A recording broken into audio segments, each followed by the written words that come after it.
how to choose the topic of a job talk.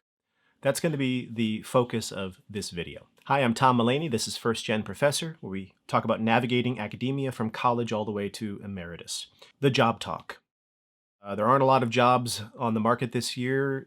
I have faith that there will be in the future, and so for those of you who are wondering why the hell we're doing a job talk video, just know that what we're going to discuss here is going to be relevant to you and also has other applications. Beyond just a job talk, there's also the invited talk, a major presentation, and the question is the same. You have this body of research. How do you choose a cross-section of that research to offer up to a particular university or college that you've been invited to? So there are basically three things that I want to talk about in choosing and preparing for a job talk. This is going to be one of many videos on this subject, but here I just want to carve off one slice. The first has to do with how to choose what to present. And this I'm focusing on here, particularly those of you who are writing your dissertations and going on the market, and you have maybe your entire dissertation complete, but probably you have some section, some assemblage of chapters that are in various forms or draft forms. How do you choose? Well, by and large, I would say that there are two main strategies for choosing a presentation topic or focus. One of these is to simply choose a chapter of the dissertation, and then the other one is to choose a kind of archaeological cross-cut stratum of multiple chapters. So kind of if you imagine printing out your dissertation and you've got just this block of paper. One version of it is that you take a cross-section this way. You take a packet of papers, pages 35 through 70, and just say, this is going to be the main focus of the talk. And then the other one is, imagine cutting the other way. So you're cutting across from page 1 to 400, but you're not taking everything from every one of those pages. You're just taking a cross-section of it. And there are different advantages and disadvantages to these two methods, and that's one thing that I want to focus on mainly in this video. Well, let's imagine starting with just choosing a chapter of the dissertation and making that the focus. What are the advantages or disadvantages of that? Well, one advantage, obviously, is that the chapter is already coherent, or at least one hopes it's coherent. It begins in time and space, it moves through a set of arguments and personages and places and times, and it has a coherence to it that is built in. You're not going to have to do a lot of work to make it coherent.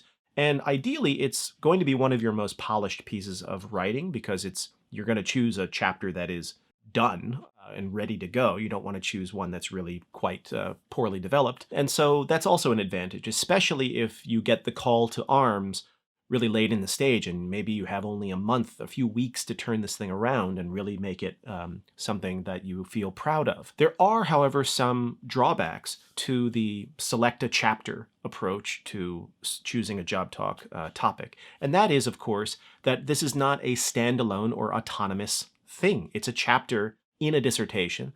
And so everything that came before it in the dissertation is assumed to be known to the reader, and everything that comes after it in the dissertation is the same way. And so one of the challenges when you choose a chapter as your main kind of area of focus is that you're going to have to build that stuff back in. You're going to have to steal from the introduction to your dissertation. And if you haven't written it, you're going to have to kind of write it. And you're also going to have to steal selective bits from maybe multiple other chapters so that your listeners have any idea what the hell you're talking about. Let's say you have one personage or one event that you've described in a previous chapter, and now you're just delving into some aspect of it. Well, the people in the job talk auditorium have no idea what you're talking about, and you can't take it for granted that they do. And so you're going to have to kind of steal and cut and paste and work through a lot of that framing material. And similarly, you're going to have to steal probably from your conclusion of your dissertation so that your listeners have any sense of why they should give a shit about,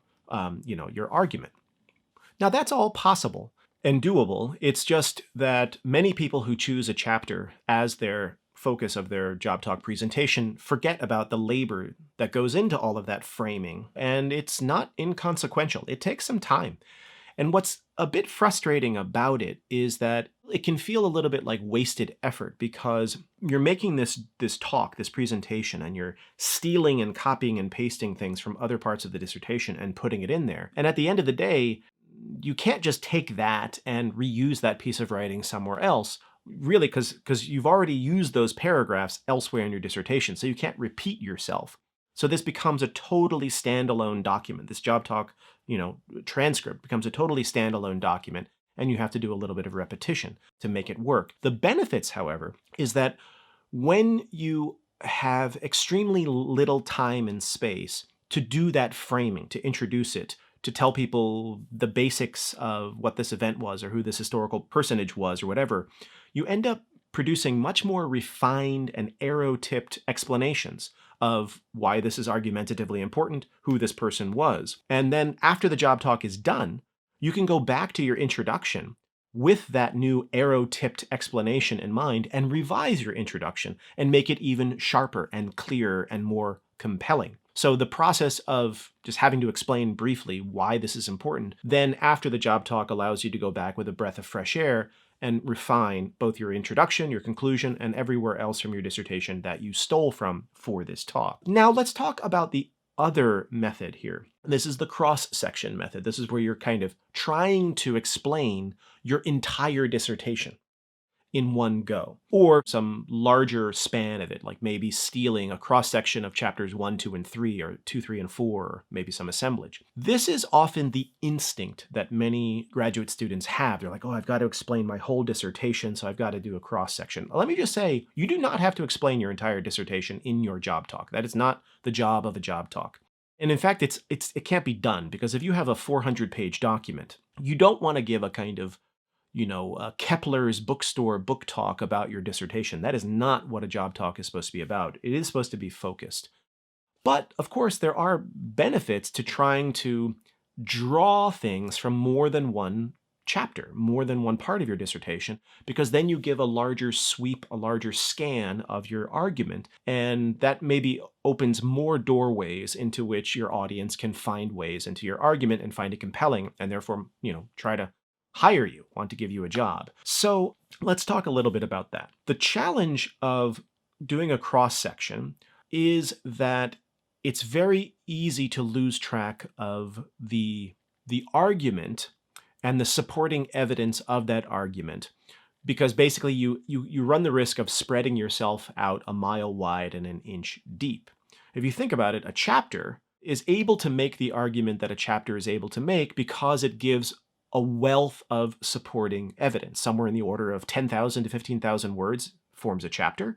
And let's say that 500 or 1,000 of those words are really direct statements or arguments. The rest of it is supporting evidence of that argument. Well, if you just take those 1,000 words from every chapter and say, oh, now I have a talk, you're not going to have any supporting evidence. You're going to have all of these bold claims, but you're not going to be able to walk through any of the examples, any of the cases, any of the illustrations. And so you want to be very judicious about how you do such a cross-section that doesn't end up feeling superficial, thin, argumentative, unsupported. Now, as you probably can guess, I'm a big advocate of a mixture of these two approaches. I do think it's a good idea to choose basically a chapter or maybe 2 chapters of a dissertation or a work as the main center of gravity and the places where you're going to draw illustrations or your cases from, but that you really want to take the best of the best cross-section of the rest of a work or of the rest of a dissertation so that you can frame this case that you plan to focus on for your job talk and make it as argumentatively supported and compelling as possible. So I guess what I'm getting at here is not, in my view, not just one chapter and not just this, bookstore kind of book talk cross-section of a work. I don't think either one of those are the ideal. I think some hybrid of the two really make for the most compelling work. And remember, you always have a Q&A. The Q&A is where you can stretch out a bit, where you can delve into other chapters of your dissertation, other parts of your work, other cases you didn't give. So you do have room to bring things in that you didn't talk about at the outset. Just remember that. But even with that said, 45 minutes, 50 minutes for a talk, and that's somewhere in the order of, 4,500 words, 5,000 words, I think is a sweet spot. That's not a lot of time. And so I do think a hybrid is a good way to go. A second thing that I want to address here is how to make the job talk presentation preparation process work for you even if you don't get the job, so that it just wasn't completely wasted effort. Here, it's very simple to put, and I can make this section much briefer than I made that first one, and it's this. A chapter is 15,000 words. You cannot deliver 15,000 words or 10 to 15,000 words in a job talk. Again, at most, 5,000 words is a healthy length, I think, for a job talk presentation. So what that means is you've got to take what would want to be 10,000, 15,000 words of writing, and you're going to have to hack and boil and think through and sharpen and make decisions and get it down to 4,500, 5,000 words. And then you go and you give your talk. Well, then you come home. You got your Q&A, you had your discussions, people asked questions, they challenged you, you had ideas. Then you come home, and now you can sit back down with those 5,000 words, and you start to breathe back into it, and you let it kind of expand back out to the length of a chapter or the length of a section. So 10,000 words, 15,000 words. But, and here's the key, they are not going to be the same 10,000 words or the 15,000 words that you started out with. It's going to be more compelling, it's going to be sharper, it's going to be punchier, it's going to be less anxious and nervous. You're going to realize that maybe 4 examples of this argument or illustrations of this argument is overkill, maybe 2 is sufficient. I'll put the other 2 in the footnote. You're going to let it grow back out. But when it goes to that next draft, when you save it as a different file name, it's going to be so much better than it was before you went and gave this talk. That's the beauty of presentations in general, like 45-minute presentations. I'm not talking about 15-minute ones. Those kind of suck. I don't really understand the intellectual value of those in general. It's good for scholarly communication, but not necessarily for what the kinds of issues I'm talking about here. But a 45-minute talk that you have to prepare for is amazing for your writing. If you do it the right way, if you pay attention, and if you don't make the mistake of just getting home and saying, okay, and then throw that draft out and go back to your original 10,000 words, which is wordy and boring and, whatever, overwritten and things like that. So that's, in general, how to make this process work for you, even if you don't get the job, because you want to continue to grow, continue to develop as a writer, as a thinker, and not treat this as just some sort of aberration. Well, that's pretty much all I wanted to say in this video. If there's any other questions you have about how to choose a job talk presentation topic or other things about the job talk or campus visit, Zoom meetings in general, please leave a comment in the comments field below, give the video a like, and subscribe to the channel if so inclined. I'll see you in the next video.